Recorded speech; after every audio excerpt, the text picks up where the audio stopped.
Hello friends, welcome to trade techno channel. Guys, Sammaan capital limited last 4 days में 25% ऊपर आए हैं और काफ़ी सारे सवाल हैं आपके। उसके पीछे का सिंपल सा रीज़न है 20 सितंबर 2025 यानी कि लगभग 10 दिन पहले मैंने एक वीडियो बनाया था सम्मान कैपिटल लिमिटेड के बारे में, जहां पे आप लोग देख सकते हो। यहां पे यदि आप लोग ट्रेड टेक्नो चैनल में जाते हो, वीडियोस में जाते हो एंड वीडियोस में जाने के बाद में यहां पर 10 डेज पहले मैंने इस वीडियो में क्लियरली जो पैटर्न है उसको बेसिकली मेंशन किया था। अब यहां पे जो सवाल आ रहा है वो ये आ रहा है, क्या सर हमको अभी अपने प्रॉफिट को बुक करना चाहिए या फिर अभी और ऊपर हमारा स्टॉक जा सकता है? तो उन चीज़ों को ऊपर हम लोग थोड़ा सा डिस्कशन करेंगे, साथ ही साथ चार्ट पैटर्न को थोड़ा सा समझने की कोशिश करेंगे। तो सबसे फर्स्ट ऑफ ऑल यदि मैं यहाँ पे आप लोगों को क्लियर करना चाहूँ, एज इट इज आप लोगों की ड्राइंग बनी हुई है जो मैंने आप लोगों को एक्सप्लेन किया था 10 डेज पहले जो वीडियो बनाया था उसमें। वहां पर गाइस हम लोगों ने कुछ चीज़ों को डिस्कस किया था। यहाँ पे आप लोग देख सकते हो कि एक कप विथ हैंडल पैटर्न बना हुआ है, साथ ही साथ यहाँ पे आप देखोगे ये मल्टीपल टाइम सपोर्ट हुआ करता था। यहाँ पे सपोर्ट लिया इस लेवल पर, इस लेवल पर, यानी कि ये पूरा एक सपोर्ट जोन था। देन वो रेजिस्टेंस फेस किया। अभी स्टॉक प्राइसेस इसके ऊपर है तो चांसेस है कि ये इसको सपोर्ट लेके ऊपर जाने का ट्राई करेगा। साथ साथ में हमने एक कप विथ हैंडल पैटर्न को यहाँ पे फाइंड आउट किया था कि इस क्रुशियल लेवल पर यदि कप विथ हैंडल पैटर्न बन रहा है तो चांसेस है कि ये काफी जल्दी एक्टिवेट होके यहाँ पे ये टारगेट अचीव कर सकता है, जिसका जो टारगेट था वो 18% का टारगेट था। यहाँ पे आप लोग देख सकते हो और ये टारगेट यहाँ पे आज के डेट में अचीव हो चुका है। अब सवाल ये आ रहा है, सर क्या यहाँ से और ज्यादा पोटेंशियल है, ऊपर जा सकता है या हमको अपने प्रॉफिट को लॉक कर लेना चाहिए? देखिए सिंपल सा क्वेश्चन है। ये क्वेश्चन आपको अपने स्टॉक को खरीदते समय पूछना चाहिए कि यदि मैं इस स्टॉक को इस प्राइस वैल्यू पर खरीद रहा हूं, किस टेक्निकल चार्ट के बिहाफ पर खरीद रहा हूं और मेरा टेक्निकल टारगेट क्या है। जैसे कि मैंने 10 डेज पहले जो क्वांटिटी को परचेस किया था उस क्वांटिटी को आज की डेट में 18% गेन के साथ में मैंने सेल कर दिया है, राइट। तो मेरा सिंपल सा रूल है, मैं यहाँ पे आपको सजेस्ट नहीं करूंगा, केवल और केवल मैं अपनी पर्सनल बेसिकली जो चीजें मैं अपनी फॉलो करता हूं उन चीजों को आप लोगों के साथ में शेयर कर सकता हूं। यहां पर मैं जब भी कोई ट्रेड लेता हूं वहां पे यदि कोई टेक्निकल पैटर्न है उसके बिहाफ पर मैं ट्रेड को एग्जीक्यूट करता हूं। यदि मुझे फिर से कोई नया पैटर्न सेम स्टॉक्स में मिलता है, चाहे वह थोड़े से ऊपर लेवल पर मिले या नीचे लेवल पर मिले, देन मैं वहां पे फिर से री एंटर करता हूं।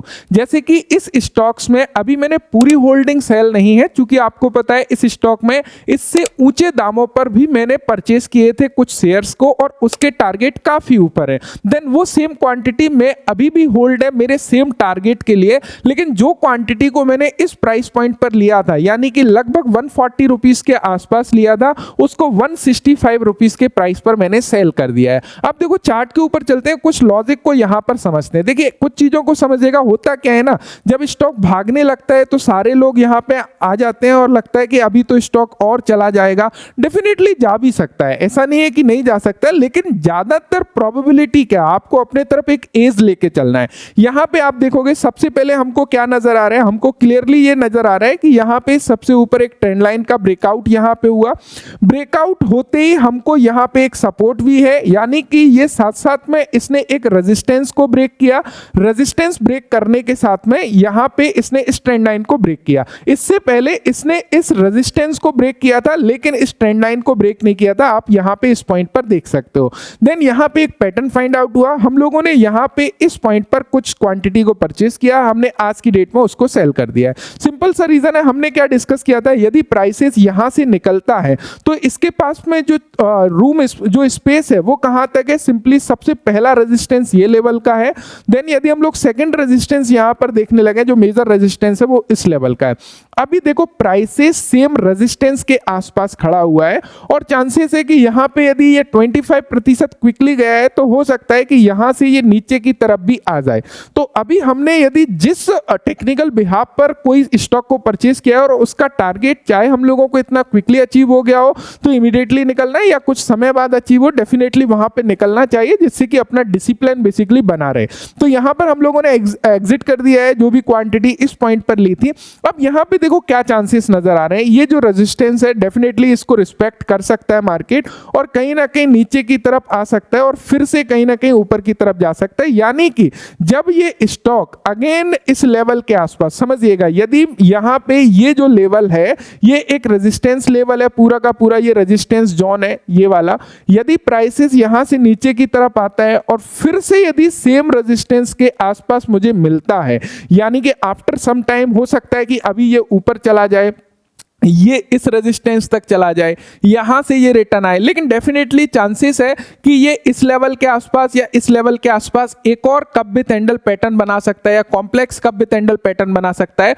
तो यहां पे हमको इस प्राइस के ऊपर चांसेस है कि दोबारा से भी प्राइसेस देखने को मिल सकता है, क्योंकि मार्केट एकदम से ऐसा नहीं है कि 90 डिग्री में ये स्टॉक चला ही जाएगा। यदि चला जाता है तो वो एक रेयर केस है, हमने अपने हिस्से का ले लिया है, डेफिनेटली जिसने हमसे परचेस किया है वो अपने हिस्से का लेगा। लेकिन हमारा रूल क्या कहता है, यदि इस रेजिस्टेंस पर आया है, साथ साथ में हमारा टेक्निकल टारगेट अचीव हो गया है, तो उस कंडीशन में हम यहां बुक करते हैं। यदि फर्दर कोई टेक्निकल चार्ट पैटर्न हम लोगों को नजर आता है तो उस बिहाफ पर हम फिर से यहां पे एंट्री लेंगे और इस बार जो टारगेट होगा और अच्छा टारगेट होगा, क्योंकि यदि हम लोग यहां पे देखने लगे, यदि मैं इस बेसिकली यहां पे इस ड्राइंग्स को थोड़ा सा रिमूव करूं तो गाइस यहां पर थोड़ा सा समझिएगा, जैसे कि यदि इस बार यदि ये नीचे आता है तो हमारा जो टेक्निकल टारगेट होगा ये हमारी नेकलाइन होगी, और यदि हम इसको ऊपर प्लॉट करने लगे तो इसका जो टेक्निकल टारगेट है वो काफी ऊपर होगा, यानी कि 241 रुपीस के आसपास होगा।